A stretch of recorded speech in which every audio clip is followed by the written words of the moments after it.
Welcome to another episode of Conversations In a camper van. Sobrang excited kami this episode kasi ngayon, pababa tayo ng Mambahaw para may pick upin na isang bagay. So yun, mamaya makikita nyo. Kaya wala muna tayo sa sala ni Eli. Dito muna tayo at magdadrive pababa. So tara! Samahan niyo kami.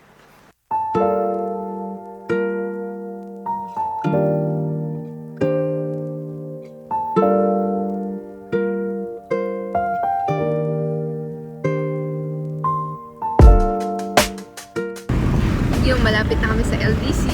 Yes!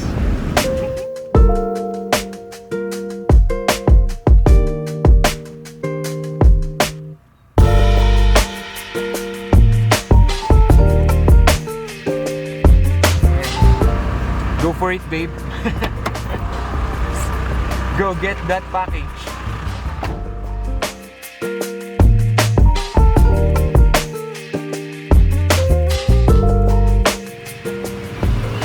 Yan na.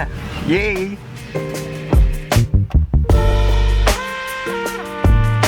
Yes! Unbox na natin. Mula sa matataas na bundok, Hanggang sa kasulok-sulukang gubat ultimate dream namin na ma-document ang amazing landscapes. at incredible wildlife dito sa Pilipinas. Ako si Dennis, At ako naman si Celine. kasama ng aming mobile home na si Eli the Camper Van. Kikilalanin at susubukan naming tunghayan ang lahat ng magic na meron tayo. Ito ang aming mga adventures.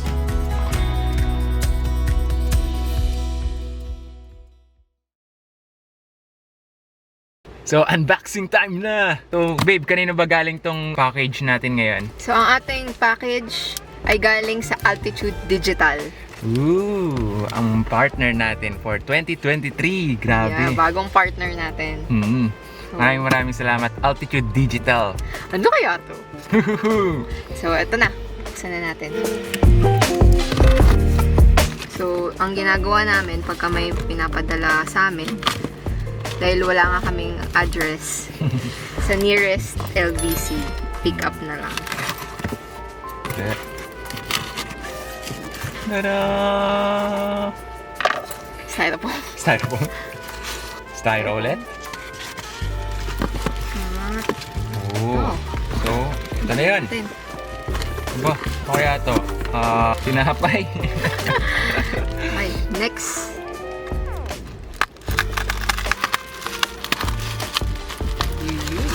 Uy. Oh, medyo nakikita ko na. Tada!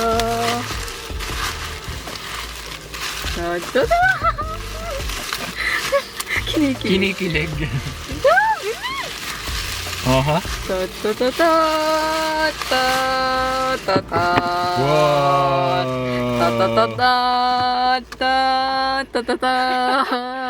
Ano ba yan?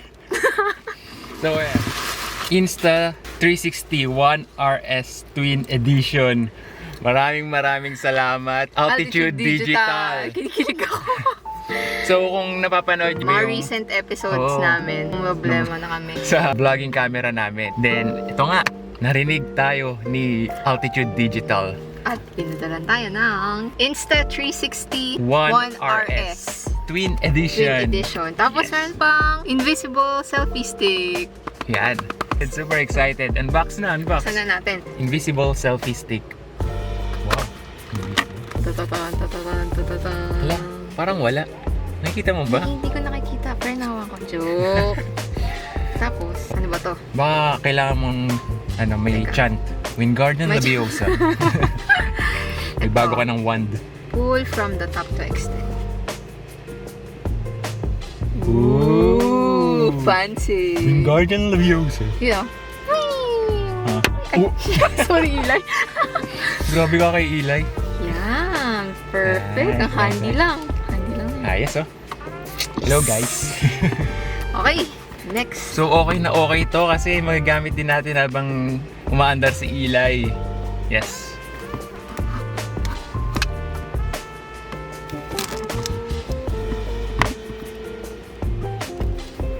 Ay. Ayan, ako na. Sorry. First time namin nag-unboxing. Okay, go. Deal or no deal? It's a deal for me. Wow. Okay, so ito yung nasa loob ng box natin ng Insta360 box. So, of course, meron tayong battery. Ayon sa pag-research ko, mas malaki yung size ng battery ngayon kaysa dun sa 1R, yung first version nitong 1RS. Then meron tayong 360 lens. Ayun o. Oh, yes. Kala ko. 360 lens. Ito yung magagamit nating lens pagka gumagalaw si Eli. So makikita natin yung mga dinadaanan ni Eli. So dito sa ano na to, Insta360 na to, nasa loob na rin yung sensor. So kung dito sa DSLR, hiwalay yung sensor saka yung lens, dito naman may sensor na sa loob niyan saka yung lens. Tapos ito naman yung body niya. So nandito yung processor, ayan, natatanggal yan, processor. Ito yung parang body nung DSLR pero walang sensor. Tapos nandito rin yung screen, mini monitor niya. Tapos meron pa tayong isang 48 megapixel na lens. Normal na lens ng mga action camera. Then pag gusto mo 360, papalitan mo lang. So, ganito lang yan. Sana tama yung ginagawa ko. Ayan. Para lang nagbubuo ng Lego. Whoops. Tapos sa battery. Oh, di ba? May action camera na tayo. Tapos pag gusto mong palitan ng 360, 360 naman gusto ko. Paano ba to? Yun o. Napakadali. Tapos, Lego.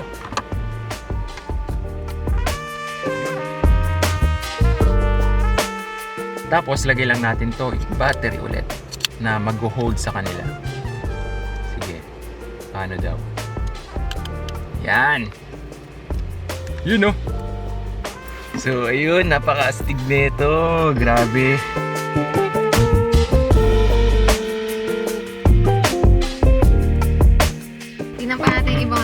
Okay. Ito naman ay, ano ba to? Tingin ko ito yung mga charger niya. Yun, meron tayong C-type charger. Then, nandito yung... my case! Yung casing niya para magamit natin yung selfie stick. So, ito, in-improve din nila yung case nito. Kasi isang click na lang siya. Yan. Tapos nabubuksan agad siya. Tapos, slide lang pa ganun. Yan, ganun na siya. Hindi ka na yung may ganon, tapos gaganon. So, mas madali na siyang alisin kaysa doon sa mga normal na action camera. Kasi, yan o, gaganyan mo na lang siya. Zoop! Stick pa eh! Zoop!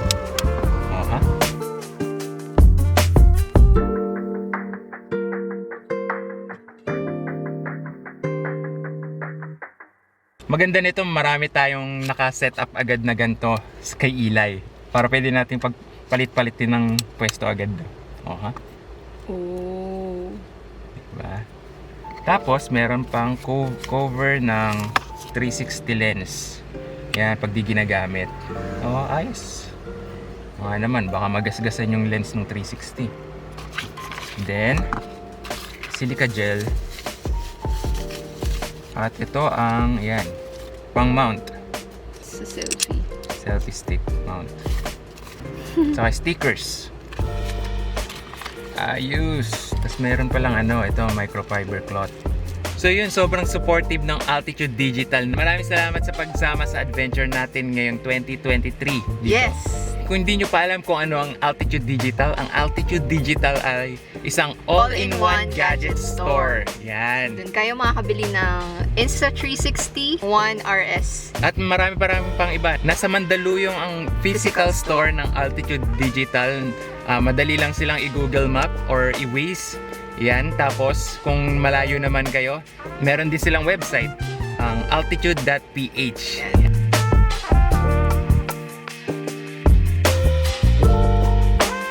Tapos, follow nyo din sila sa social media.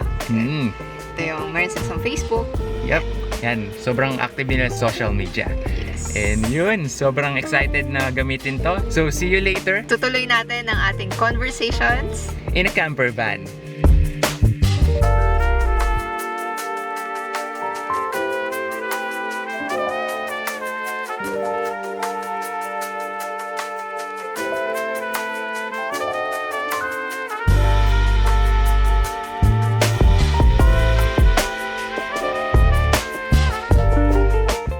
ayun, welcome back ulit sa part 2 nitong Conversations in a Camper Van. Tawa-tawa ka dyan. Okay, so yung nakita nyo before itong scene na to ay yung last episode natin kung saan film namin in between sa pag-film nitong Conversations in a Camper Van episode 3. So nga nung last episode natin, may pinuntahan si Celine na buti pa sa inyo, parang hindi siya nawala. Pero sa akin, sa totoong buhay, 5 araw siyang nawala. So, kamusta naman, babe? Ayun, so okay naman. 5 years. 5 days. Ano yun? Snap ba yun ni Thanos? 5 days akong nasa Manila, nasa QC. Nagkaroon ng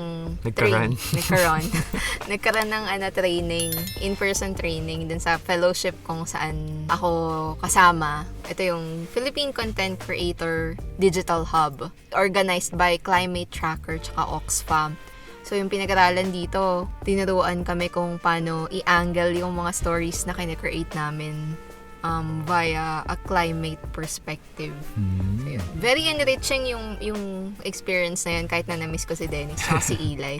For sure, magagamit natin yung experience mo na yan sa mga future projects natin. Yes. Yun, I learned from mentors, then from my fellow participants. Tapos meron din kaming i-create ng mga outputs for that fellowship. I-share natin. I-share ko din dito sa channel. Yung mga behind the scenes. Tsaka yung output talaga. Yung mga output from that fellowship. Kasi may 3 outputs. Yun. So, i-share din namin dito later on. Ayos. Buti na lang. Dito ka na. Yes, I'm back. Nag-hibernate lang ako kay Eli nung 5 araw na yun. Grabe. Going back sa topic nitong episode 3 ng Conversations in a Camper Van, kung saan meron na tayong bagong vlogging camera, ang Insta360. Yan. Nagaling sa Altitude Digital. Maraming salamat ulit, Altitude Digital, sa pagtitiwala sa amin. Ano ba masasabi ko? Ito, sobrang handy. Hindi na tayo ng problema kasi lalo na pagka umuulan. Nung last episode, umuulan. Tapos, nagpunta pa tayo sa isang hot spring resort. So, napaka-imposibleng magawa natin yung mga shot na yon gamit yung DSLR na sobrang laking tulong nitong bagong vlogging camera natin.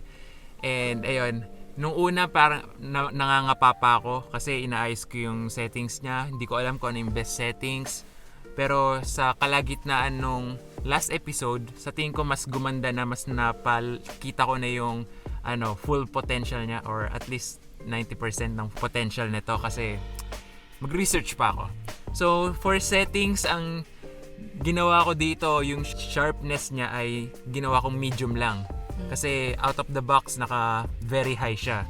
So, parang yung shot mo nun, very action camera. So, ito yung niiwasan ko na makuha, yung super action camera ng mga shots. Kasi gusto ko yung, yung parang dating mga shots or mga footages pa rin natin. So, ayun din yung isang dahilan kung bakit parang nagdalawang isip ako na gumamit ng 360 camera. Pero natutunan ko sa paggamit ng 360 camera na possible pa rin naman na yung footage mo maging mukhang normal pa rin. Pero ang maganda nun, napakarami mong angle na pwede makuha. Kasi pwede mong super wide or yung normal lang. So gusto kong nakikita sa mga videos natin yung normal lang. Ayoko nung kita mo yung super 360 na almost tiny planet na yung effect na yun. So, super happy ako nung ginamit ko lalo yung 360 lens nitong Insta360 One RS natin. Lalo na nung nasa hot spring na tayo. Ang lupit lang ng mga Doon ako pinaka-excited kasi nagdadalawang isip din ako dun sa paggamit ng action camera kasi baka magbago yung quality. Pero na-figure out naman na ni Dennis. Tapos sobrang na-excite ako dun sa 360 feature niya kasi ang daming angles and way of filming na pwede nating magawa with this tiny camera. So yun, nanonood na din si Dennis, kami dalawa ng mga creative way to film using Insta360. And excited kaming i-apply yon sa mga susunod nating episode. Yes! I-update namin kayo kung ano yung experience namin as we use it more. At may mention pala ako kasi baka makalimutan. Kailangan ng app to activate the camera. Oo. So, kung balak niyong bumili, make sure to install the Insta360 app para pagkabili nyo, ma-activate nyo agad. Kasi kami, naganap pa ulit kami ng signal para ma-download yun.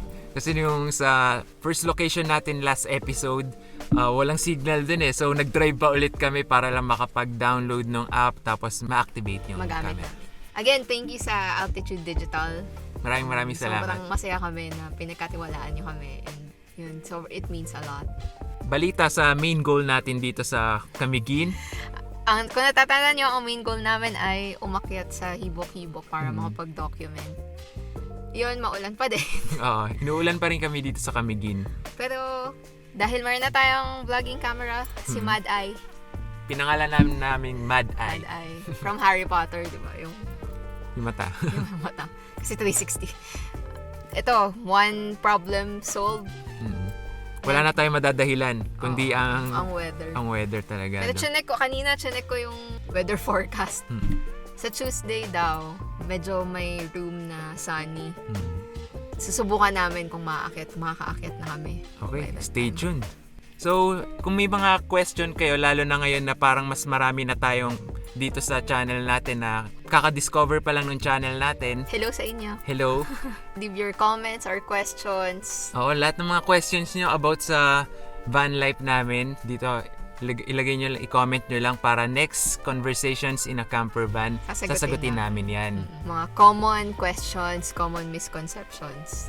Sasagutin namin yan sa next episode. So, comment down below kung meron man kayong niisip-isip na tanong dyan.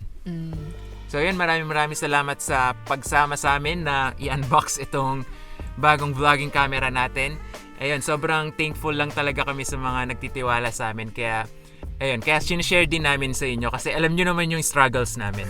So, salamat din sa pagtitiis sa mga reklamo namin ng nakaraang video. Maraming salamat sa panonood and see you in our next episode. Bye!